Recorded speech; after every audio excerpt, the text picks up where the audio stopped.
Just darllen hwnna. Ymunwch a Chymdeithas yr Iaith. Great. Fel yn ffynnon i'n gwlad, amddiffyn nhw'n ein tîm. Gyda'n gilydd, da ni wedi llwyddo cyflawni llawer iawn o newid. Yn y 60au, arwyddion ffyrdd.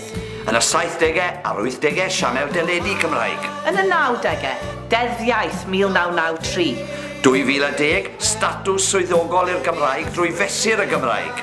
2011, sefydlu'r Coleg Cymraeg Cenedlaethol. Da ni'n fuddiad sy'n dibynnu arnoch chi i gyflawni newidiadau o'r fath lles y Gymraeg, ac os ymaelodwch chi, gallwn ni gyflawni llawer mwy dros y blynyddoedd i ddod. Addysg Gymraeg i bawb mwyn i bob plentyn allu siarad Cymraeg a gweithio'n Gymraeg. Cyfundrefn tai a chynllunio sy'n llesol i'r iaith mwyn i'r Gymraeg ddod yn brif iaith gymunedol mewn rhagor o gymunedau ar hyd a lled y wlad. Ail wasanaeth Gymraeg ar-lein, ar radio a phatfformau eraill mwyn i'r Gymraeg fod yn fwy gweladwy a chlywadwy, yn enwedig i bobl ifanc. Dych chi wedi llwyddo ennill llawer dros y Gymraeg, ond mae angen i gael popeth yn Gymraeg a chael gwlad lle mae pawb yn cael byw yn Gymraeg.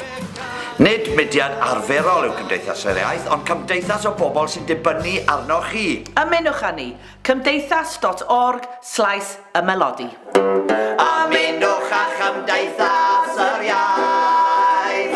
Ymunwch a Chymdeithas yr Iaith. Oh, yeah! Ti'n mynd odli? Sorry. Ar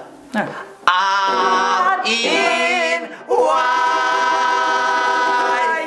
Ti'n genius, ti'n bo?